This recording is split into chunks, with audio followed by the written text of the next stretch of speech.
नमस्कार, बहुत स्वागत है आप सभी का इस बुलेटिन में। आपके साथ मैं हूं पूजा कविया गोमा। सीधा रुख गोरखपुर का कर लेते हैं, जहां पर मुख्यमंत्री योगी आदित्यनाथ सांसद खेल स्पर्धा का समापन समारोह संबोधित कर रहे हैं। हम राज्य सरकार की तरफ से दे रहे हैं और टीम गेम पर इसके लिए हम लोग 3 करोड़, 2 करोड़ और 1 करोड़ की राशि उस खिलाड़ी को उपलब्ध करवा रहे हैं। ओलंपिक में प्रतिभाग करने वाले खिलाड़ी को ही हम लोग 10 लाख रुपए अतिरिक्त देते हैं और साथ साथ खिलाड़ियों को स्पोर्ट्स किट के लिए भी अब 2500 रुपए हम उपलब्ध करवाते हैं। हर गांव में युवक मंगल दल और महिला मंगल दल, डॉक्टर विभ्राट चंद्र कौशिक जी यहां पर युवा कल्याण विभाग के उपाध्यक्ष के रूप में कार्य किए। हजारों गांवों में युवक मंगल दल और महिला मंगल दल को स्पोर्ट्स किट उपलब्ध करवाए। ये युवाओं के अंदर खेल प्रतिस्पर्धा तेज करने के लिए का एक प्रयास है और उसके तहत एक कार्यक्रम हो रहे हैं। तो ये स्टेडियम और मिनी स्टेडियम, हर जनपद स्तर पर स्टेडियम, ब्लॉक स्तर पर मिनी स्टेडियम, गांव स्तर पर खेल का मैदान, ओपन जिम का निर्माण, ये सभी कार्यक्रम आगे बढ़ाने के कार्य हो रहे हैं, जिससे हमारा खिलाड़ी अधिक से अधिक संख्या में खेल को अपनी जीवन का विषय बना करके, रुचि का विषय बना करके उससे अपनी प्रतिभा को निखारने का काम कर पाएगा। सांसद खेलकूद महाकुंभ उसका एक माध्यम बन रहा है। अभी पिछले दिनों मुझे गोरखपुर संसदीय क्षेत्र में, बस्ती संसदीय क्षेत्र, तो सांसद खेल स्पर्धा कार्यक्रम में मुख्यमंत्री मौजूद थे और खेलों को किस तरह से बढ़ावा मिल रहा है, खिलाड़ियों को किस तरह से प्रोत्साहन सरकार दे रही है, उसी का जिक्र वो कर रहे थे। रुख कर लेते हैं अब खबरों की तरफ। एमसीबी जिला बनने के बाद मुख्यमंत्री भूपेश बघेल दूसरी बार मनेन्द्रगढ़ पहुंचे, जहां सीएम बघेल ने नव दंपति को आशीर्वाद दिया। इस मौके पर सीएम ने कहा कि इस बार बजट में एमसीबी जिले को मेडिकल कॉलेज, 100 बिस्तर का अस्पताल और कोरिया जिले में हवाई पट्टी व्यवस्था की गई है। उन्होंने बताया कि चिरमिरी में बनने वाले एडवेंचर पार्क को लेकर बजट में व्यवस्था की गई है और जल्द इसके बनने की शुरुआत हो जाएगी। भरतपुर सोनहत विधायक गुलाब कमरो, मनेन्द्रगढ़ विधायक विनय जसवाल को मंत्री बनाए जाने के विधानसभा अध्यक्ष चरणदास महंत के बयान पर प्रतिक्रिया देते हुए सीएम भूपेश बघेल ने कहा कि विधानसभा अध्यक्ष हमारे वरिष्ठ हैं और वो सबको आशीर्वाद देते हैं। आने वाले समय में विधायक लोग ही संभालेंगे, ये तो परंपरा चली आ रही है। आज हम लोग हैं, कल ये लोग आगे रहेंगे। आपके जिला, नया जिला भी बना, मेडिकल कॉलेज भी हो गया, 100 बिस्तर अस्पताल भी, नीचे कर लो यार। आप सबकी बधाई। आप सबको बजट में मिला है। आप जिले के बाद मेडिकल कॉलेज की सौगात मनेन्द्रगढ़ को दी गई है। 6 महीने में दूसरी सौगात है। मनेन्द्रगढ़ वासियों की बहुत पुरानी मांग थी, क्या कहना चाहेंगे? मैं पहले बोल दिया, आप सबको बहुत बहुत बधाई इसकी। और पुरानी मांग थी मेडिकल कॉलेज की, 100 बिस्तर अस्पताल भी, हवाई पट्टी भी, तो ये सब पुरानी डिमांड है। तो जब सुविधा के हिसाब से इलाज के लिए बहुत दूर जाना पड़ रहा था,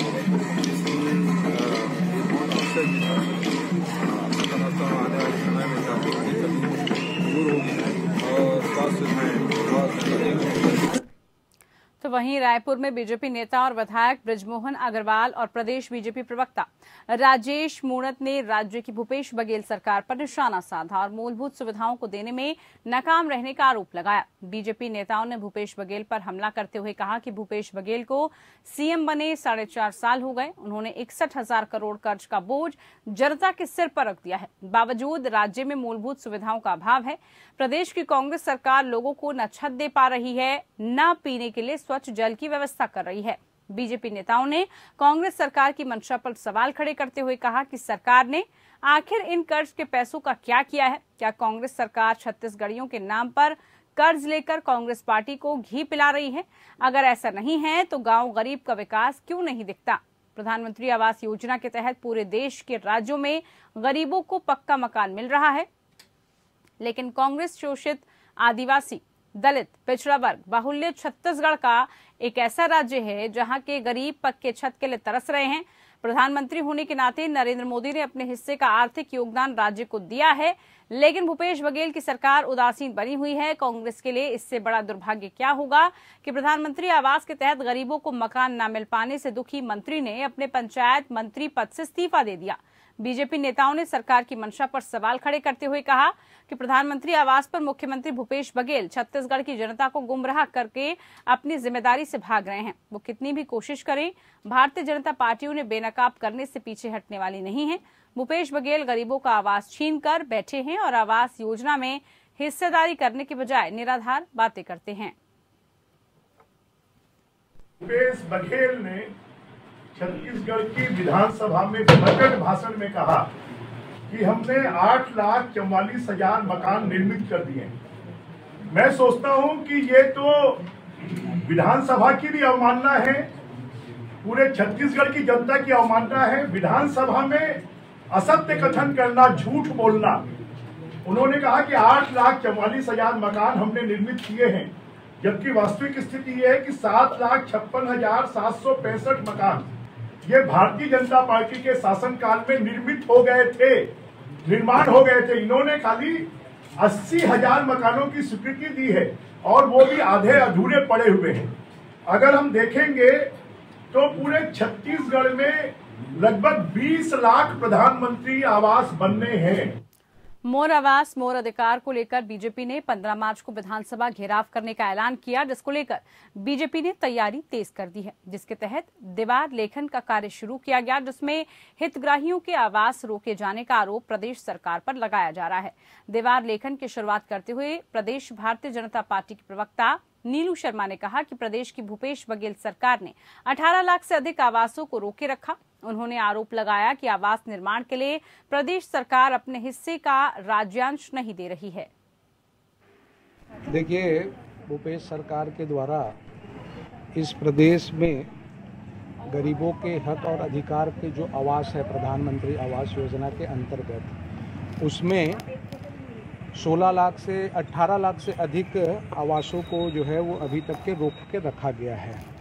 15 मार्च को एक बड़ा आंदोलन पूरे प्रदेश भर के उन आवास से जो वंचित जो हमारे इस छत्तीसगढ़ के रहवासी हैं उनको लेकर विधानसभा घेराव का कार्यक्रम किया जा रहा है। एक बड़ा आंदोलन विधानसभा घेराव का, और विधानसभा घेराव का आंदोलन इसलिए क्योंकि आज भूपेश बघेल की जो सरकार है, भूपेश बघेल जी हैं, वो जो गरीबों के हक और अधिकार हैं उसके राज्यांश को वो नहीं दे रहे हैं। राजनांदगांव जिले के धर्मनगरी डोंगरगढ़ में आज अनुसूचित जाति विकास प्राधिकरण के अध्यक्ष और डोंगरगढ़ विधायक भुवनेश्वर बघेल के नेतृत्व में बड़ी संख्या में कांग्रेसी कार्यकर्ताओं ने मंडल रेल प्रबंधक नागपुर के नाम डोंगरगढ़ स्टेशन मैनेजर को ज्ञापन सौंपा और ज्ञापन के माध्यम से कांग्रेसियों ने ये मांग की है कि स्थानीय कालकापारा से डोंगरगढ़ शहर को जोड़ने वाला पुराना अंडरब्रिज को जल्द से जल्द शुरू किया जाए। अंडरब्रिज को बीते कई सालों से मेंटेनेंस की वजह से रेलवे ने बंद कर रखा है, जिसके चलते आम जनता काफी दिक्कतों का सामना कर रही है। ज्ञापन के माध्यम से विधायक में रेलवे प्रशासन से ये मांग की है कि जल्द से जल्द इस अंडरब्रिज को आवागमन के लिए शुरू किया जाए, जिससे कि आने वाले दिनों में नवरात्र पर्व को देखते हुए श्रद्धालुओं को भी मंदिर दर्शन करने के लिए इसका लाभ मिल सके। जल्द से जल्द अंडरब्रिज शुरू नहीं किए जाने पर विधायक ने उग्र आंदोलन की चेतावनी भी दी है। आज हमारे कांग्रेस पार्टी के ब्लॉक अध्यक्ष और सभी हमारे कार्यकर्ताओं के साथ हम लोग यहाँ पे जो पुराना अंडरब्रिज है, विगत 2-2.5 सालों से पता नहीं रिपेयरिंग का काम चल रहा है और उसमें आवागमन की बहुत बाधा हो रही है। उसके लिए हम लोग यहाँ पर आए थे। आपको पता है कि हमारा कालकापारा का एक बहुत बड़ा एरिया रेलवे के इस पार है और पटरी के उस पार हॉस्पिटल, मार्केट, स्कूल्स और बहुत सारे नागरिक वहाँ पर निवास करते हैं और पूरे मार्केट आना जाना रहता है। 7 महीने से फरार पूर्व एनएसयूआई अध्यक्ष अंकित सिसोदिया ने जमानत याचिका खारिज होने के बाद जिला न्यायालय में आत्मसमर्पण कर दिया, जिसके बाद कोर्ट ने अंकित सिसोदिया को न्यायिक हिरासत में भेज दिया। पूर्व एनएसयूआई अध्यक्ष अंकित सिसोदिया के खिलाफ छेड़खानी और गाली गलौज के मामले में जांजगीर चांपा जिले के कलतारा थाने में शिकायत दर्ज कराई गई थी, जिसके बाद अंकित सिसोदिया फरार चल रहा था। 19 अगस्त 2022 को अगलतरा थाना में आरोपी अंकित सिसोदिया के खिलाफ में वहाँ के एक पीड़िता के द्वारा धारा 354 घ, 341 506, 509 ख, 354 क, धारा 500 एक्ट के तहत में अपराध पंजीबद्ध कराया था। आरोपी के द्वारा घटना दिनांक से लगातार फरारी काटा गया था। आरोपी के विरुद्ध में थाना गलतरा के द्वारा माननीय पुलिस अधीक्षक महोदय के निर्देश पर चालान प्रस्तुत किया जा चुका है। तो वहीं राजनांदगांव जिले के डोंगरगढ़ पुलिस ने पत्नी की हत्या के मामले में आरोपी पति को गिरफ्तार कर लिया। पुलिस के मुताबिक आरोपी पति ने 10 मार्च को अपनी पत्नी की खुदकुशी करने की शिकायत दर्ज कराई। पोस्टमार्टम रिपोर्ट में मृतका की गला दबाकर हत्या करने की बात सामने निकल कर आई, जिसके बाद पुलिस द्वारा पूरे मामले में अलग अलग टीम बनाकर जांच शुरू की गई। परिजनों के साथ साथ दोस्तों से भी पूछताछ हुई। पूछताछ में पता चला कि घरेलू विवाद में आए दिन पति पत्नी का झगड़ा होता था, जिसके बाद पुलिस ने मृतका के पति संदीप वर्मा से कड़ाई से पूछताछ की। पुलिस की पूछताछ में आरोपी संदीप वर्मा टूट गया। पत्नी मीना वर्मा के साथ मारपीट करना और नायलॉन की रस्सी से गला घोंटकर उसे मौत के घाट उतारने की बात उसने कबूल ली। ग्राम बिजनापुर से प्रार्थी संदीप वर्मा जो है थाने चौकी में आकर रिपोर्ट दर्ज कराया कि उसकी पत्नी जो है विगत रात्रि को 12 और 1 बजे के बीच आत्महत्या कर लिया है। अगले दिन मॉर्निंग में जो है चूंकि नवविवाहिता वाला मामला था, इसलिए न्यायिक दंडाधिकारी से कथन दर्ज करवाया गया और डॉक्टर साहब से पीएम करवाया गया। पीएम में जो है गला दबाकर हत्या करना पाया गया। इसके बाद जो है टीम बनाकर मृतिका के मायके वालों से भी पूछताछ किया गया, जिसमें मायके वालों ने बताया कि उसका पति जो है आए दिन उससे मारपीट करता था और उसी पे शक और संदेह जाहिर किया। इस पर टीम ने जो है उसके पति संदीप वर्मा को जो है थाने में तलब करके जो है मनोवैज्ञानिक तरीके से पूछताछ किया, जिसमें वो टूट गया और अपनी पत्नी का हत्या करना कबूल किया। वहीं सक्ती जिले में संचालित अटल बिहारी वाजपेयी शासकीय महाविद्यालय शासन प्रशासन की उपेक्षा का शिकार हो चुका है। 4 साल बाद भी ये महाविद्यालय जुगाड़ के भवन में संचालित हो रहा है, जिससे आज 600 से अधिक विद्यार्थी यहां पढ़ रहे हैं। कॉलेज के छात्र बताते हैं कि कमरों की कमी की वजह से उनको लैब और लाइब्रेरी की सुविधा तक नहीं मिल पा रही है। वहीं कॉलेज के प्रिंसिपल ने बताया कि वो विभाग से कॉलेज के लिए नए भवन के निर्माण की मांग कर चुका है। 4 साल पहले साल 2018 में क्षेत्र के विद्यार्थियों के भविष्य को देखते हुए इस महाविद्यालय की स्थापना नगरदा गांव में की गई थी। उस वक्त हायर सेकेंडरी स्कूल भवन के 5 कमरों में कॉलेज की शुरुआत की गई थी, जो आज 600 से अधिक छात्र होने के बाद भी 5 कमरों तक ही सीमित है। कॉलेज में भवन की कमी होने की वजह से इस महाविद्यालय में कई तरह की परेशानी छात्र झेल रहे हैं। जी सर, यहाँ स्टूडेंट बहुत ज़्यादा है और कमरे की संख्या बहुत कम है। अब हम लोग बीएससी वाले स्टूडेंट हैं, हम लोग के लिए लैब की सुविधा भी नहीं है। फिर भी सर लोग जैसे तैसे प्रैक्टिकल कराते हैं हम लोग को क्लास में ही, और लाइब्रेरी भी नहीं है, तो इस कारण हमें पढ़ने में भी असुविधा हो रही है। 600-700 लगभग बच्चे हैं और कमरे सिर्फ 4-5 ही हैं। हमें कॉलेज की बिल्डिंग उपलब्ध करा दे तो हमारी पढ़ाई अच्छे से हो पाती, अध्ययन और बाकी सब चीज़ों में भी हमें सुविधा मिलती अगर हमें बिल्डिंग उपलब्ध करा देते। बरेली के जिला जेल में बंद अशरफ का वीडियो सोशल मीडिया में वायरल हो रहा है। वायरल वीडियो में उमेश पाल हत्याकांड का आरोपी अशरफ पान खाते हुए दिखाई दे रहा है। वायरल वीडियो में उमेश पाल हत्याकांड से पहले का ये वीडियो बताया जा रहा है। ये वीडियो 20 फरवरी को इंस्टाग्राम पर अपलोड हुआ था। अशरफ जेल में पिछले 2 सालों से बंद है।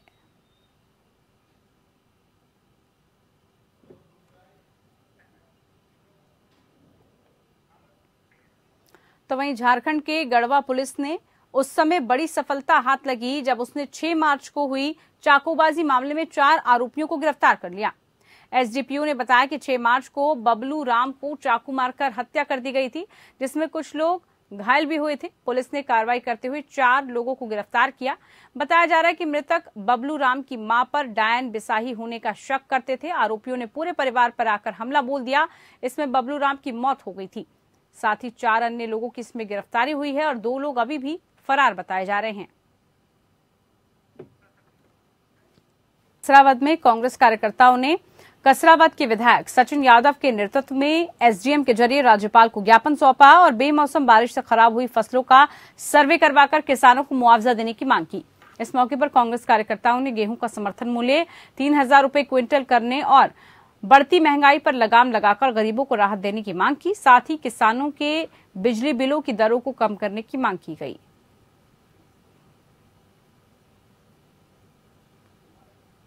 अतिवृष्टि के कारण ओलावृष्टि के कारण जो हमारे किसान साथियों की फसलें प्रभावित हुई हैं और जिस प्रकार से लगभग आज कई दिन हो गए हैं, इतने दिनों में शासन ने किसी प्रकार का सरकार ने किसी प्रकार का कोई भी कदम जो है उस दिशा में नहीं उठाया है। मैंने शासन प्रशासन को चिट्ठी भी लिखी है, लेकिन आज दिनांक तक कोई भी अधिकारी कर्मचारी जो है किसानों की सूद लेने के लिए, किसानों की जो फसलें प्रभावित हुई है, नुकसान हुआ है, उस नुकसान का आकलन करने के लिए आज तक जो है उनके बीच में कोई नहीं पहुंचा है।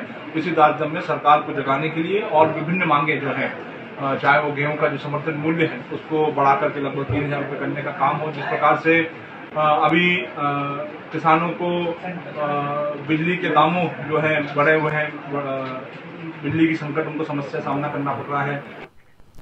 मालवा में होली के 5वें दिन रंग पंचमी का पर्व बड़े हर्षोल्लास के साथ मनाया जाता है। ये परंपरा सालों से चली आ रही है। इस दिन लोग एक दूसरे को रंग लगाने के लिए बेसब्री से इंतजार करते हैं। इसकी शुरुआत बाबा महाकालेश्वर की भस्म आरती से होती है।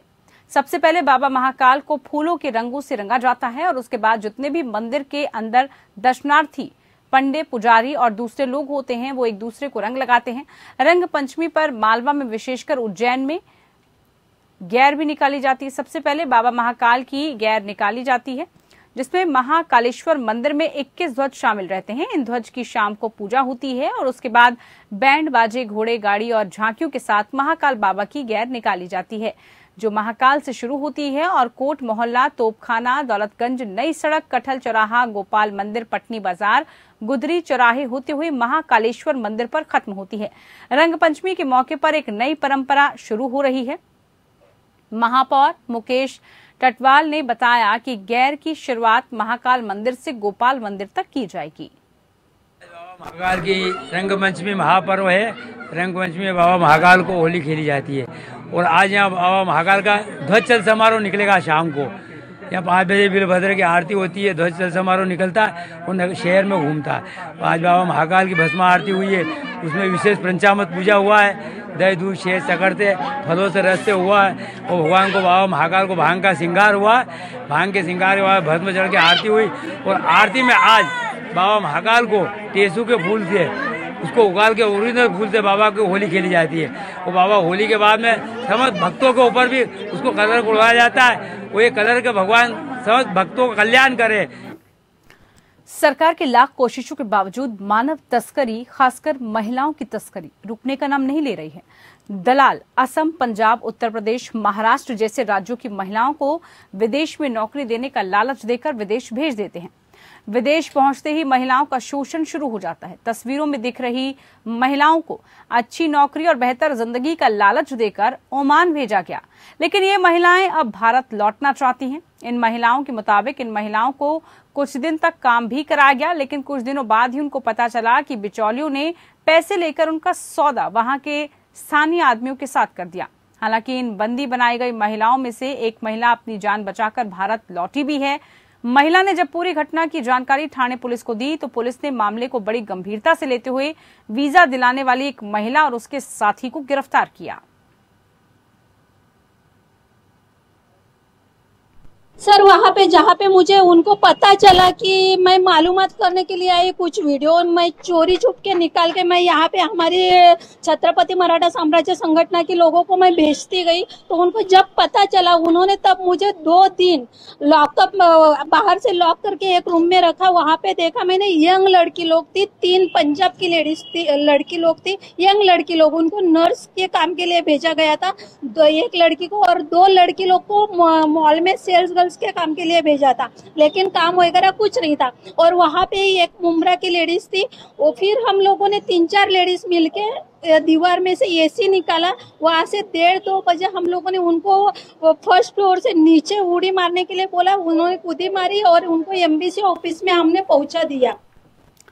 तो वहीं वलसाड के नजदीक नेशनल हाईवे नंबर 48 पर तेज रफ्तार कार अनियंत्रित होकर पारनीरा नदी के ओवरब्रिज से टकरा गई। बैरिकेड तोड़ते हुए नदी में जा गिरी वो। इस नदी पर बैरिकेड रखे गए थे, लेकिन कार की रफ्तार इतनी तेज थी कि कार बैरिकेड तोड़ते हुए सीधे नदी में जा गिरी। कार के नदी में गिरने से कार सवार युवक की मौत हो गई। सूचना मिलने पर स्थानीय तैरकों ने युवक को नदी से बाहर निकालने की कोशिश की, लेकिन तब तक युवक की मौत हो चुकी थी।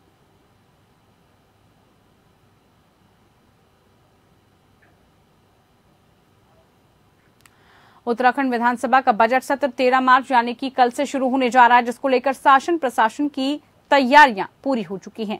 बजट सत्र को लेकर मुख्यमंत्री धामी ने कहा कि इस बजट सत्र में उद्यमियों और बेरोजगार नौजवानों समेत तमाम हितों को साधते हुए इस बजट को पारित किया जाएगा।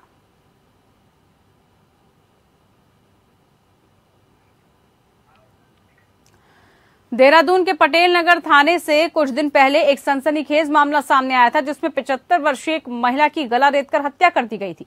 पुलिस ने हत्याकांड का खुलासा करते हुए कहा कि जिस शख्स ने हत्या की है उसका नाम महेंद्र सिंह मेहता है, जो कि पहले होटल में काम किया करता था। आरोपी ने महिला के घर पर लूट की योजना बनाई थी, लेकिन उसके पर्स से पैसा निकालते हुए महिला ने उसे देख लिया और शोर मचा दिया, जिसके बाद महेंद्र सिंह ने महिला का मुंह बंद करके चाकू से गला रेत दिया और उसकी हत्या कर दी। पुलिस के मुताबिक सीसीटीवी कैमरे की जांच के बाद आरोपी की पहचान हो पाई है, जिसके बाद पुलिस ने आरोपी को गिरफ्तार कर लिया।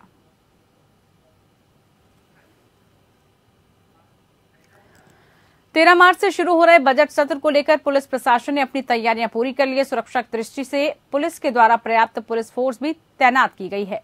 एसपी चमोली प्रवेंद्र डोभाल ने जानकारी देते हुए बताया कि विधानसभा सत्र के मद्देनजर सुरक्षा की दृष्टि से क्षेत्र को 4 मुख्य जोन समेत 7 सेक्टरों में बांटा गया है और उसके अनुरूप पर्याप्त मात्रा में फोर्स भी तैनात की गई है। विधानसभा ड्यूटी में 4 additional SP, 10 DSP, 25 inspector, SO, 270 constable समेत 5 कंपनी पीएसपी की तैनाती कर दी गई है। विधानसभा सत्र को शांतिपूर्ण संपन्न कराने के लिए पुलिस विभाग की तैयारियां पूरी हैं। वहीं इस बार सिमली और मेहलचौरी में 2 अतिरिक्त बैरियर बनाए गए हैं, जहां पर चेकिंग की जाएगी और जुलूस की परमिशन होने के बाद ही आगे जाने दिया जाएगा।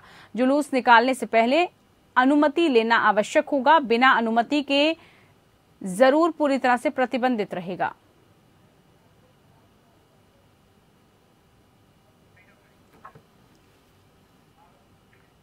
चलिए, इसी के साथ खबरों में फिलहाल के लिए इतना ही। मुझे दीजिए इजाजत। नमस्कार।